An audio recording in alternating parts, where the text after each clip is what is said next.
Okay, everybody, let's get started here. My name's Alex Ford, Director of Global Programs here at the Bay Area Council. Thank you, everybody, so much for joining us this evening. This is part of a series of just discussions we've been having on kind of the reopening, watching the reopening of the Chinese economy after COVID-19. Welcome if you're just joining, signing in. This topic in particular is one that we have had it's been a challenge for us to really decide how to do well. We've been watching kind of, the hospitality sector in China reopen, but there's really no authorities on the topic of reopening under this, in this context. For us, our first thought was we should really speak to a lot of the departments of commerce in China. We should speak with a lot of folks kind of creating the guidelines. And in doing that, we found fairly quickly that a lot of them really didn't know what the impact of a lot of the guidelines they were putting out were having, kind of, at least in any measurable sense. At least in terms of business impact, rather than COVID-19 prevention. So we found that was going to be an approach that kind of led to more question marks than really helpful information. So we also did a lot of interviews around China with various, with domestic hotels, restaurants, and it was very difficult to kind of draw a generalization about how guidelines were being put together, thought of, especially at a local basis. So we ended up just kind of deciding maybe the best thing to do for this presentation is to kind of keep this short and just talk with a couple of folks in China who are going through this process. We have two gentlemen joining us today, one from Shanghai, Alan Sartori. He's the co-founder and manager of MOMÉNTI. It's an Italian pasta bar in Shanghai. I'll give him a moment to introduce himself in just a moment. And then later we're also joined by Christian Caspar, who's been working director of food and beverage for a hotel chain in Beijing for the last few years. We'll hear hear their perspective here in just a moment, and hear what just the reopening process has been from a ground level perspective. Maybe how some of these guidelines, policies that are intended to help them have actually been affecting them from that perspective. I also want to say that if anybody has any questions, and I am not a hotel employee or a restaurant employee, I've not actually worked at a restaurant, so I'm hoping that over the course of this, we're asking the questions that are most relevant to you. If you have anything you want to ask either Alan or Christian over the course of this, please do.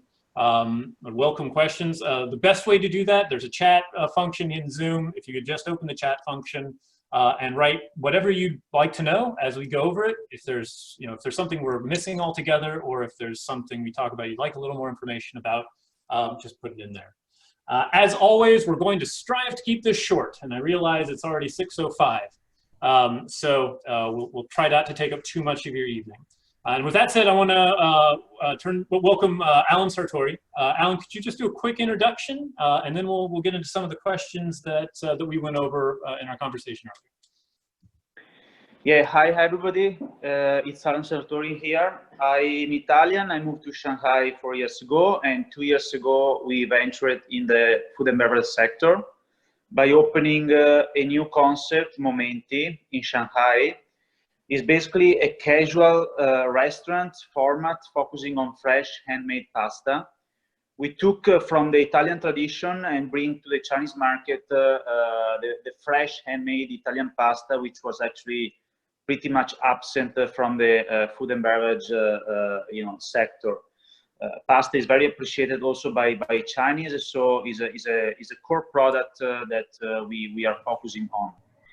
It's a casual concept, so clients are usually young people. The core target is between 25 to 35, 40 years old, and average check is pretty affordable. Still premium is around $15, $20, $25.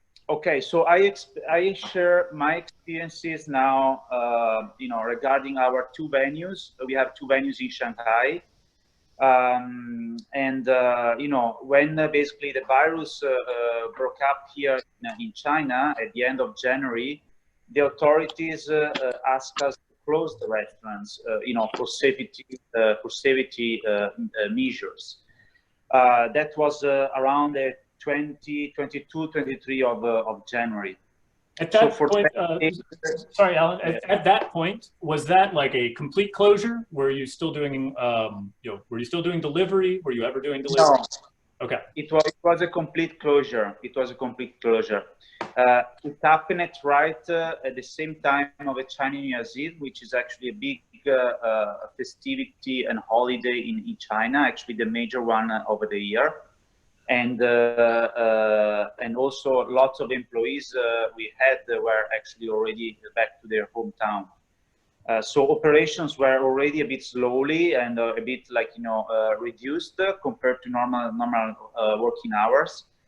And they asked us to close down the shops immediately, basically within 24 hours, completely, without delivery, without anything.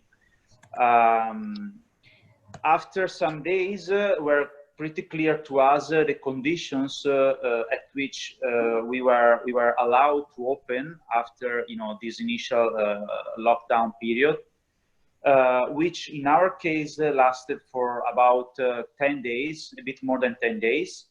That actually was depending on landlords and areas within Shanghai and more in general within China. So sorry, when you say 10 days, that was, there was a 10-day period of complete lockdown, and then you were informed of what the guidelines were going to be for reopening, or after 10 days you were able to reopen to some No, we got 10 days lockdown, but in the meantime we got already some information very useful on how we should have reopened our venues. So I think on the 12th day we were able to open according to these new a bit strict regulations. To respect safety of clients and also safety of people working in our venues as well, our employees. So, for the sake of time, Alan, just I would make sure we touch on all like I know that those policies are probably of particular interest to a lot of the folks calling in, or at least the guidelines that were set around reopening. Could you just tell me, like, what was the full period of time for you before you were able to reopen with for in-house guests? 2 weeks. Okay. But that was depending a lot on the areas within Shanghai and in general in China, because there are some areas. Shanghai is divided in its district. Each district actually is governed by some local authorities. So depending on this, the direction of these local authorities, some areas were opening up before than others. But for sure, the whole thing has been coordinated very well by the top authorities from Shanghai and also from the Chinese government in Beijing.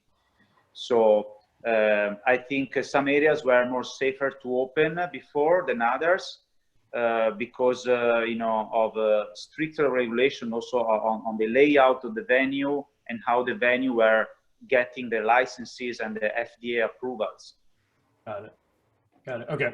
Let's talk a little bit about those reopening guidelines. So I know that, you know, we're here to some degree still trying to decide what those are going to be. You know, I've been working a little bit with the Golden Gate Restaurant Association to help try to understand what that's likely to be for San Francisco. But for you, I understand it was pretty basic. You know, it was you know, hand sanitizer was required at doors. You know, guests are required to wear masks. Employees are required to wear masks. Could you go over just some of the basic, like, guidelines that were pretty much across the hospitality industry? Yeah.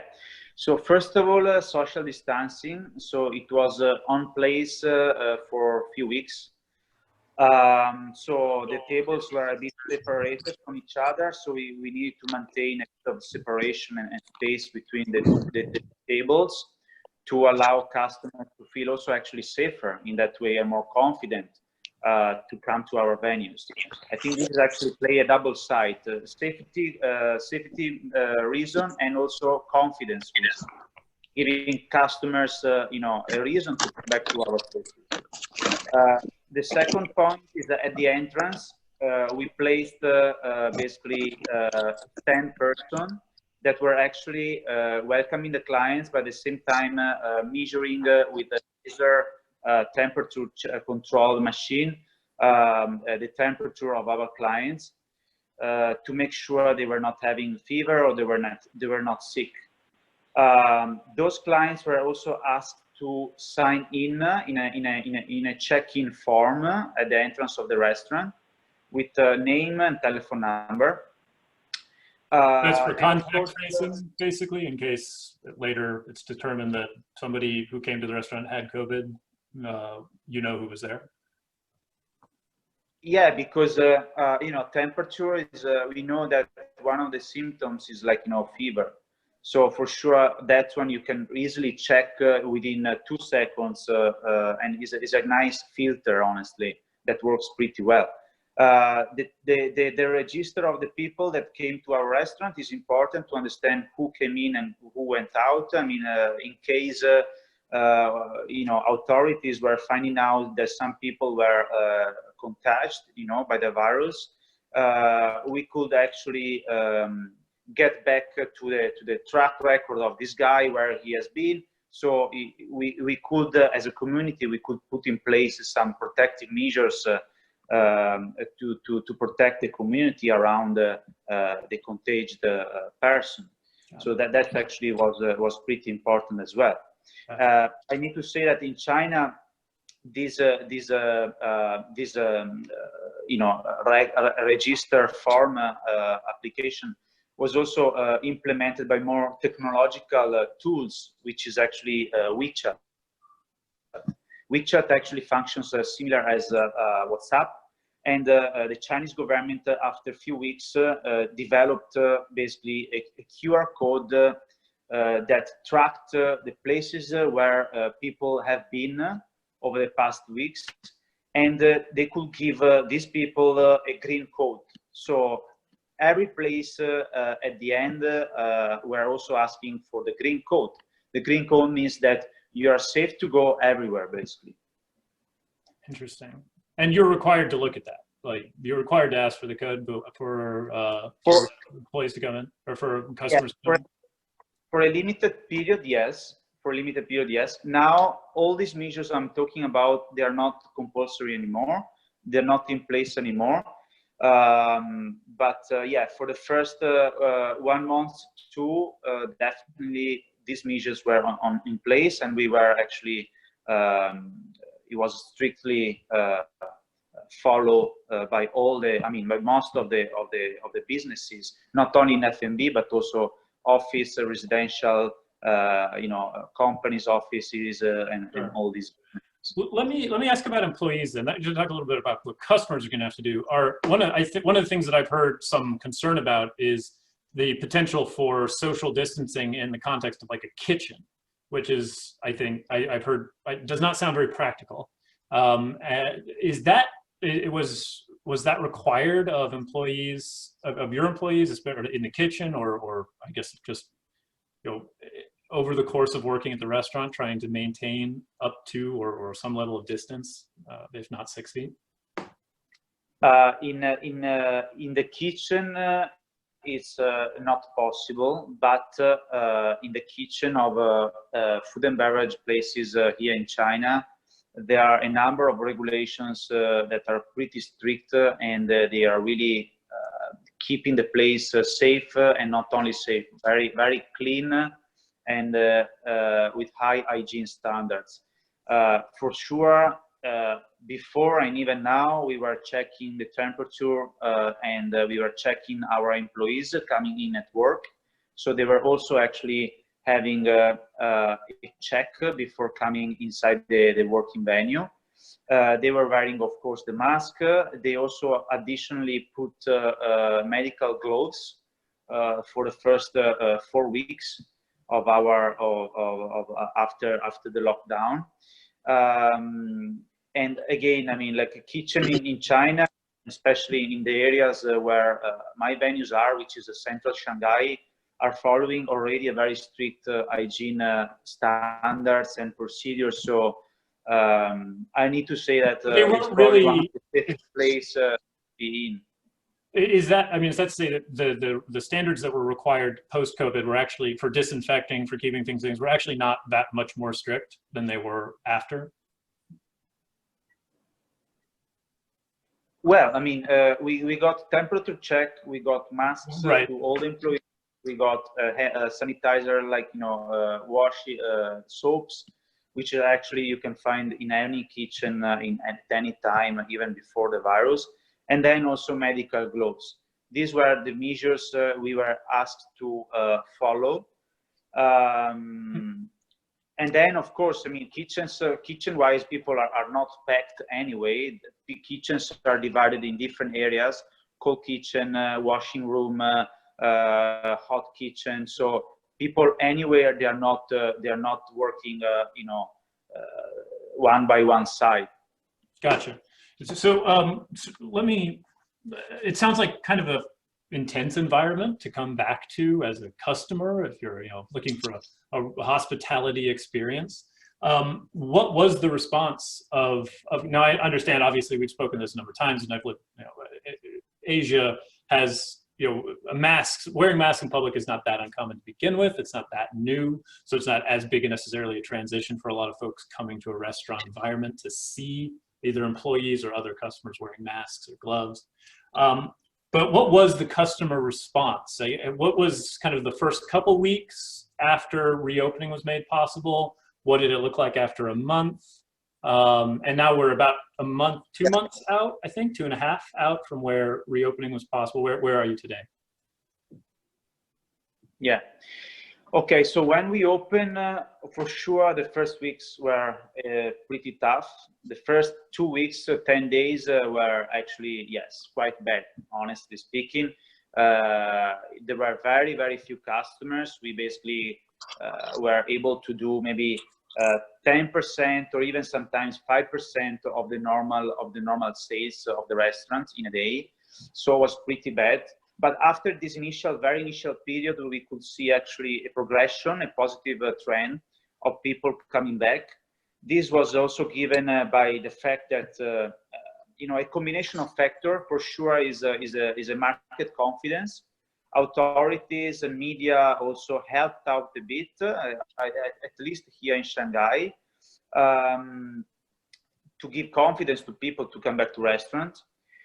Secondly, there were these regulations that were actually also comforting the clients, you know, giving confidence to clients. If clients were getting inside venues where tables were a bit separated, they were doing, you know, hand sanitizers, they were wearing masks, and they were checking the temperature. This gives confidence to people and to clients to come back to restaurants to enjoy. A third factor is that after lockdown, people are willing I mean, they're really missing to socialize and to enjoying life as it was before. This is actually not a very minor factor. Actually, for me, it's quite important factor to consider. In the medium long term, I think people will revert back to their normal habits. We are social, you know, creatures, you know, like we like to be sociables, and restaurants are a big part in it. And then a last important factor, it was actually the timing we could reopen our venues, which was in spring. We know very well in food and beverage, spring and autumn are the best season of the year, at least for a climate area as it is here in Shanghai. And so, you know, April, which was 2 months ago, and May, which was last month, and this month are probably among the best months of the year, and that definitely helped a lot. It brought positivity to people, you know, with good weather. They started to walk and going around, and for sure also coming to restaurants. So where are you today with respect to post or pre-COVID-19 levels of business? Okay. If you could estimate a percent, now 2 months-ish out from reopening in China, how's business? Yeah. So we have actually two venues. One both of them in Shanghai. One is in a very central location, but a bit more north from the very city center. That location actually is performing 100% of sales, compared to pre-virus situation. So it has fully recovered. The second venue we have is in the very city center, in the heart of Shanghai, in Xintiandi, where actually it's also a bit a touristic area. So of course, tourism right now is a bit missing, as well as business traveling. And because of that, we feel it's difficult to assess, honestly, completely the thing, but we feel that we are still a bit, maybe 15, 20%, might be even 25% behind the sales over the same period of last year. Got it. Okay. All right. And I had a question, and maybe could you just clarify one more time for everybody the timeline for you, again, from first day of shutdown, first day of reopening where clients could come into the restaurant, and then the time period from that day to where we are now.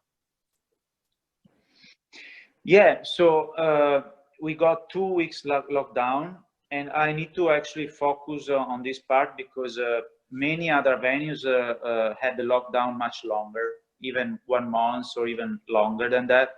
We could open early because we are in special areas and special specific locations which are very much controlled, and because of that it's easier to have safety measures in place and to protect clients and people. So 2 weeks of lockdown, we reopen it with these special, strict regulations and safety measures. And the first 2-3 weeks, we definitely have a bad time. But after 3 weeks, we start seeing a trend, and I think also already in April we could get maybe 60–70% of the sales, and the following months in May we could actually almost fully recover from the situation in terms of sales targets. Got it. Okay, so I've been looking at about a 2.5 months timeline about that side for in China for close to recovery of where you were before. Alan, thank you very much. I want to chat with Christian a little bit. I know we're already we're already at 6:24. Folks, again, if anybody has any questions for Alan, anything more specific to concerns you're having that maybe he's been a part of, please feel free to ask. We'll try to save at least a little bit of time at the end. Christian, welcome. Pleasure to be with you. Thank you. Sorry, Christian, you're up in Beijing, right? Yes, that's correct. Awesome. Now, Christian, could you just do like a real quick intro, some of your background working in hospitality, food and hospitality for hotels in China. And then there's just a couple things I want to cover with you about, again, like employee consumer confidence, the hotel business and how it's doing, and then kind of the outlook for domestic tourism, which I understand there could be some hope for the folks, for us here in the U.S. Being in some similar situation. Go ahead, Christian. Great. Thank you very much. Yeah, hello, everyone. My name is Christian Caspar. I'm a German national, and I, like many of us working in hospitality, have lived and worked in many different countries. I've worked in the US and California before. And now since 3 years, actually, I'm based here in Beijing, working for a luxury international hotel company. And I understand you're not actually here in official capacity for them, so we're not mentioning their name at the moment. Is that right? Yes, like many of us in our industry right now, I'm in between jobs, but I can already share that I'm in a very positive situation. So that's all I can share right now. Yeah, it's been a rough couple of months. So let's talk a little bit about where the hotel you were just up until very recently at was doing following COVID.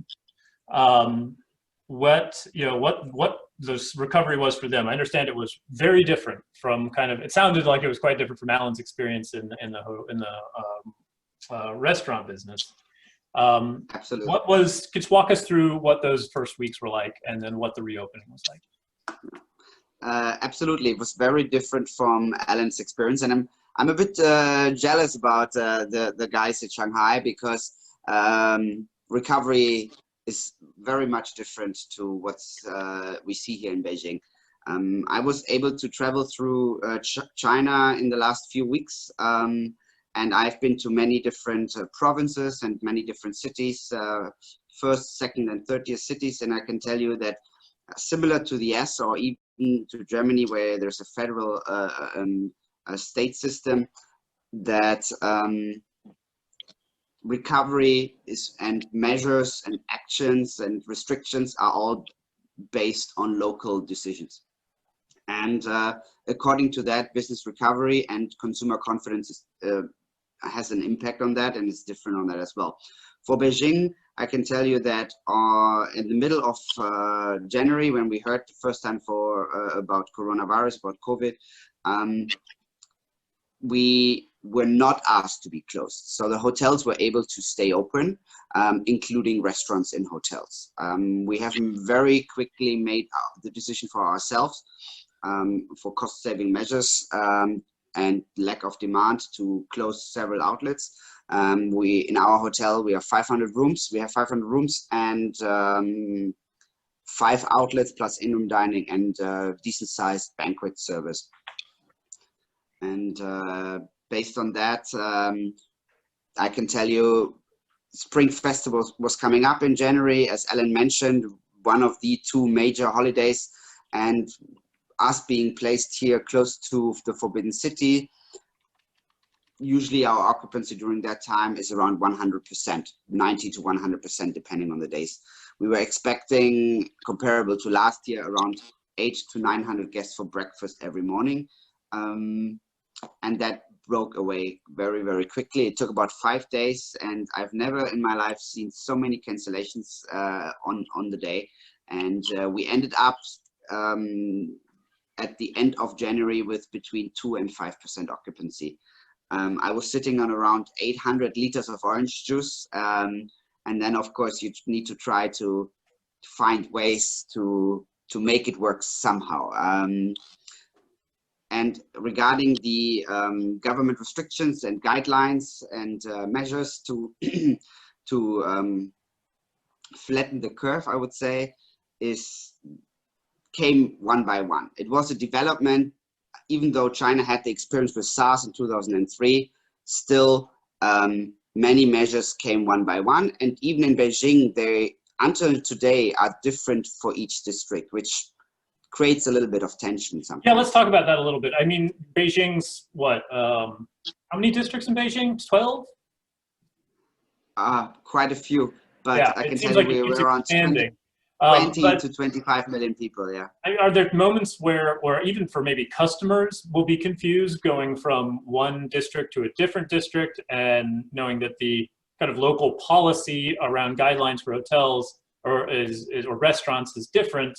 They might be confused themselves as to what they're supposed to do coming into a restaurant, let alone the restaurants, what they're going through. Or if you have multiple locations around the city, cause additional confusion. Certain measures are the same for the whole country. When as Alan talked about wearing masks, wearing gloves, these should be in place in most of the locations in China. Same as the QR code, even though every province in China has a different QR code, the principle is the same. The temperature check is the same. But for example, when this all started, everybody had this infrared scanners, infrared thermometers, and was measuring the temperature on the forehead. And remember, in Beijing, we get up to minus 15 degrees Celsius in the winter, and being February, everybody quickly realized that's not working. So everybody started to measure the temperature on the arm, which is a bit more accurate, but the question is still, how accurate can it be? Then wearing gloves, for example, as I mentioned, and Alan mentioned it as well, but I can tell you some other districts and especially social restaurants in Beijing were not required to where the staff wears masks. When it comes to social distancing, we were only able to have maximum of 3 people per table. And in other locations, that's different. I can tell you when it became warmer, most outside places in other districts were not as restricted as us. Whereas here, where we are close to Forbidden City, close to People's Square, that was a different situation. Got it. So that's, I mean, I can't imagine. I can imagine that was causing a lot of internal confusion as trying to create some kind of consistent policy amongst, especially multiple branches. What needs to happen? Did it also create kind of competitive advantage depending on which district you were in? I think there are 3 main factors coming out of this having different policies. First, of course, is the confusion and dissatisfaction of the guest. I myself had guests in front of me saying, why are we not allowed to sit with 4 or 5 or 6 people on one table? Because we have been to these other restaurants in a different district and there it was no problem. So you try to explain, you try to help the guest to understand, but I can tell you that's not easy. And especially for my young colleagues, it puts them in a situation which I don't want them to be in, because they have other concerns right now and they have other things to worry about and to concentrate on. The second thing is, of course, the business recovery. As smaller the restrictions are, as easier the business recovery is. Alex talked about, he's in one of his places, Alan talked about one of his places already at 100%. I can tell you on hotel occupancy here in Beijing, we're talking about between 20 to 30% occupancy. Some days and some hotels are going up to 60, but that's still very, very unstable. I can tell you that cities like Chengdu and Chongqing and Hangzhou, which are second-tier cities around China with a lot of local and domestic power when it comes to tourism, they have been on 100% very early as well. They were one of the first areas to recover. Finally, I think that, and something I've experienced in different countries as well, I see it in Germany as well, it also creates a little bit of a fight between restaurants and bar owners. I can tell you one situation I know from Germany is where bar owners who were not happy that they were not allowed to open because they don't serve any food, and other bar owners who have a small kitchen and suddenly started offering little snacks, they were able to open and operate. And those very unclear and difficult very unclear and difficult restrictions and policies make when we talk about food and beverage environment and we help each other and we support each other, we are all in the same boat. That makes it really, really difficult and not an environment we like to work in.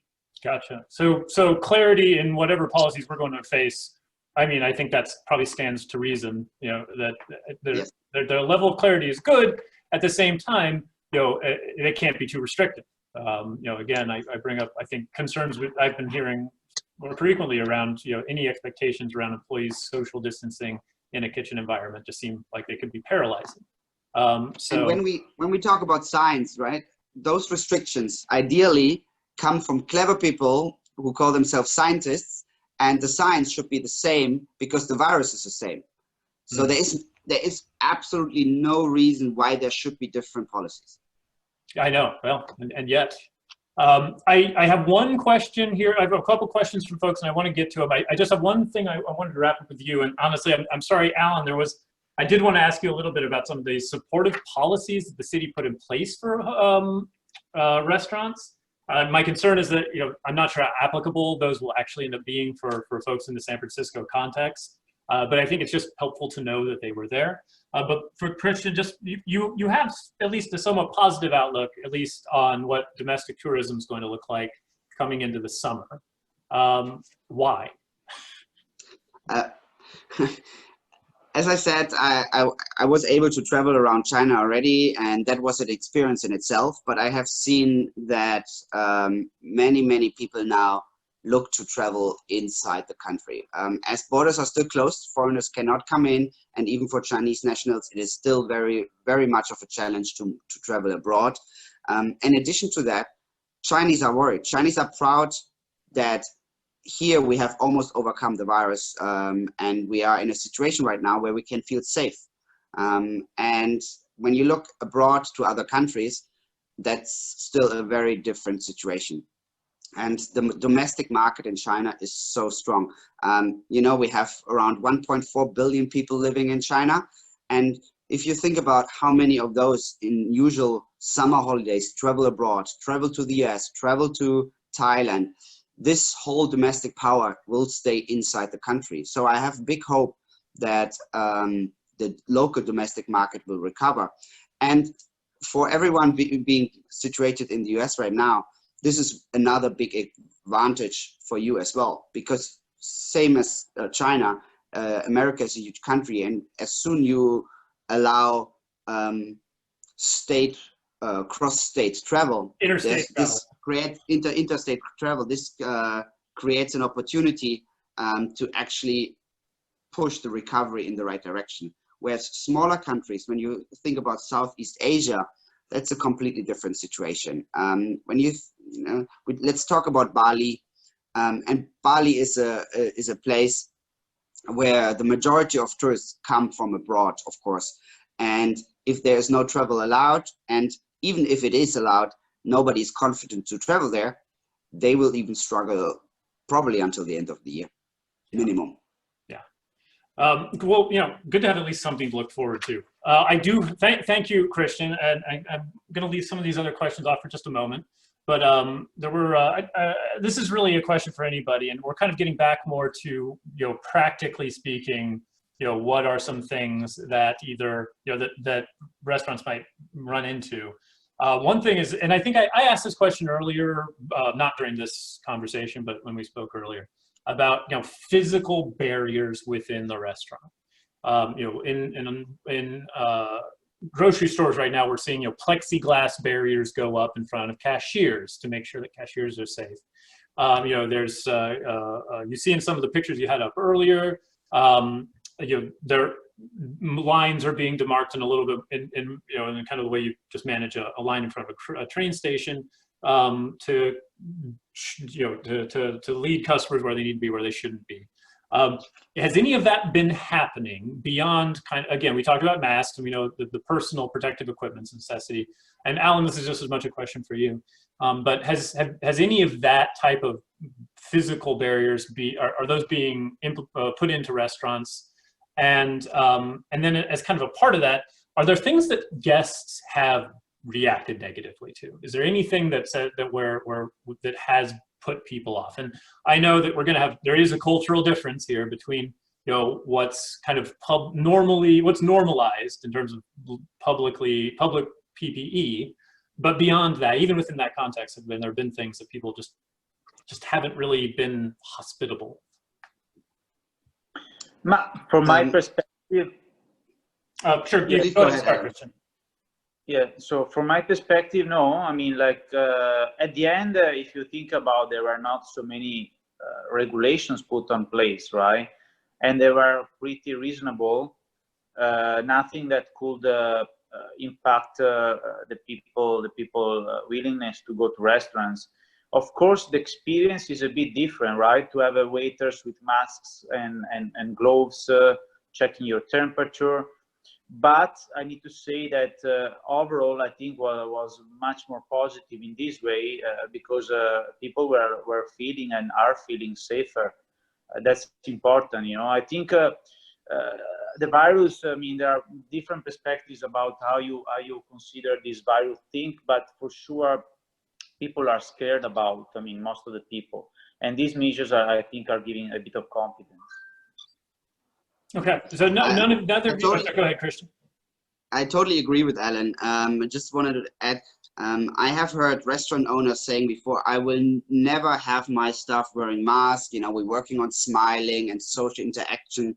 And and I think this is really irresponsible. That's my personal view, but there are so many other ways to make a guest feel comfortable. And as Alan said, it's about creating a feeling of protection, creating confidence and trust in the restaurant, in the hotel, by our guests. And you know, you can smile through your eyes, and I understand it's difficult, but there are so many other ways to make a guest feel special and to make a guest feel happy. And then some restaurant owners deciding, I don't want to open my restaurant because I don't want my team to wear masks. That's, I think, an irresponsible decision. Also making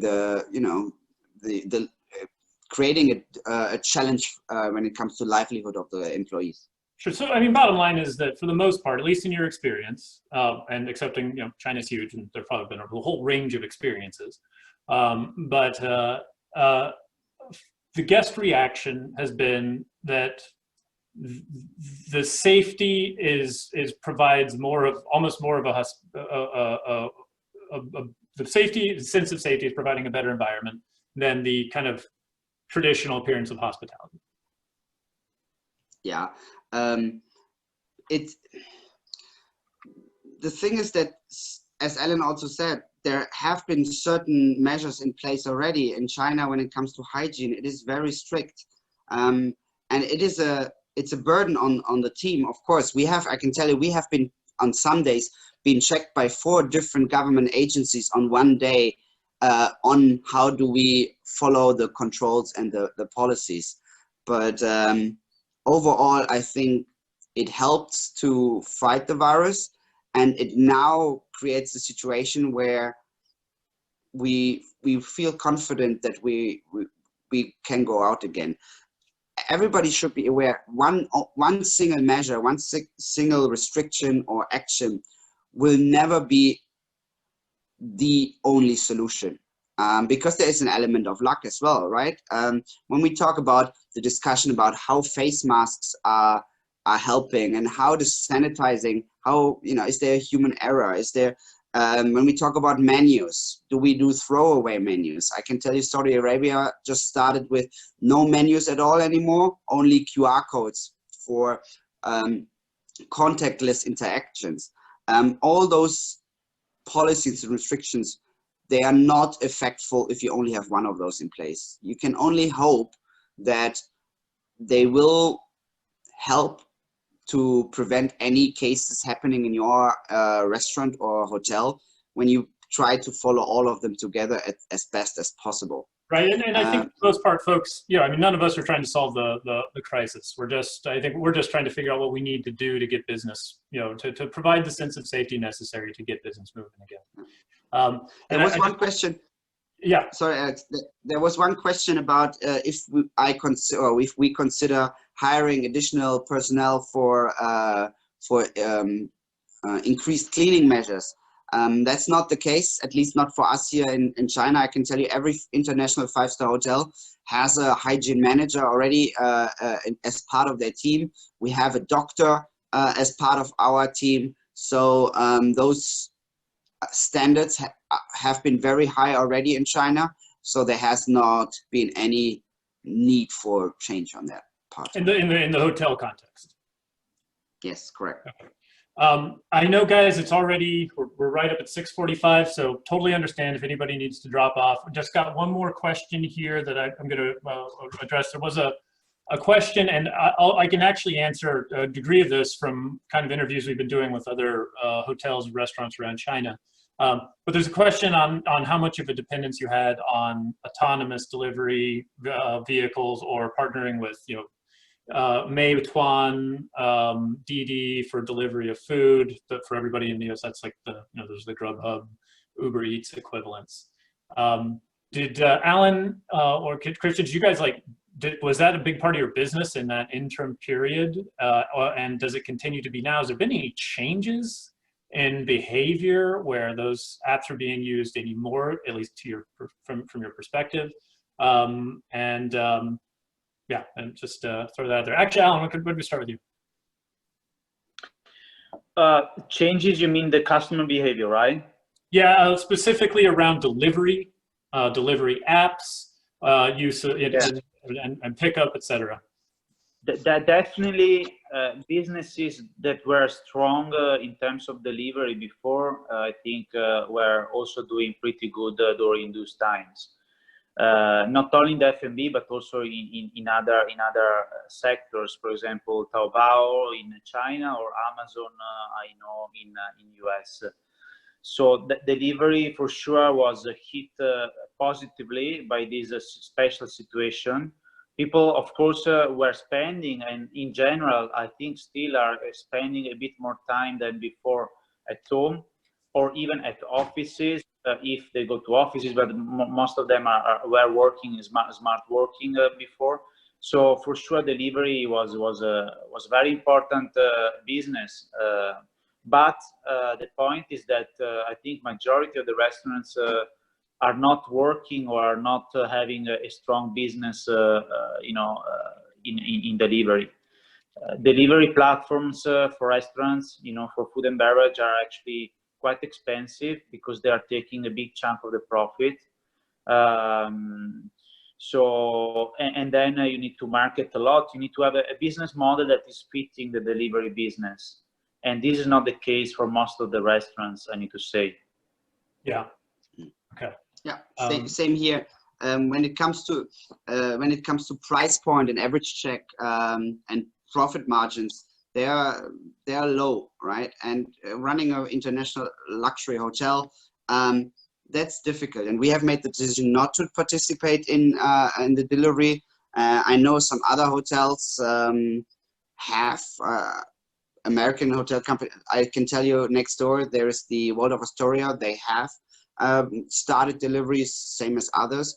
And for many hotels, this was incremental revenue where they were able to pull it off with the same payroll they already had before. Yeah. For us, it would have been different. We would have to open a different facility, different kitchen to put this forward. But nonetheless, it's a challenge. If you look at burger chains or low cost restaurants, local Chinese restaurants, it is very, very popular. And as Alan described, the idea of ordering and delivering is completely different here in China to many other places in the world. You order. There is no minimum order for most of places. You order an ice cream from one of the ice cream shops around the corner, and they bring it with dried ice in 10 packages, and the delivery costs associated with delivery is so cheap. different. It's hard to make a comparison. No, I got it. But it's interesting that despite that, neither one of you really engaged too much in the delivery business or delivery element of price point, profit. Just too low. Last question, and again, guys, no problem if you need to sign off. I know we're going long here, but I'll try to wrap up with this. Did either of you have any confirmed cases of COVID come into your restaurant or hotel? No, we did not. We had the situation that guests had a health code, which was not green, as Alan described earlier, but it was yellow, meaning they should have been under quarantine, but they actually traveled from a different area in China. But they have never been confirmed as corona cases. So there was no case, neither from the guest side nor from the colleague side in our hotel. I can tell you there have been cases in hotels here in China, and I can tell you they had to close down. Most of them said we closed down because of lack of business and demand. But I know from certain situations that they closed down because they actually had a case. Gotcha. Alan, anything at your restaurant? No, not from our side, fortunately. I think honestly, it would have been a very big problem if we could encounter this situation, because not only maybe the authorities may ask you to lock down your place, but also I think customers are very scared of going there. In some places where there have been positive cases of COVID. So but unfortunately for us, we didn't encounter this negative scenario. Awesome. Awesome. Alan, Christian, thank you guys so much for sharing your experience. I really appreciate it. Everyone, I hope this has been helpful. If you know, any other questions, if you have any input for us, anything else you'd like to learn about what's going on in China in this industry, please let us know. We're definitely open to do more. Everybody, you know, enjoy the rest of your night. Alan, Christian, thanks so much. Thank you. Thank you. All right.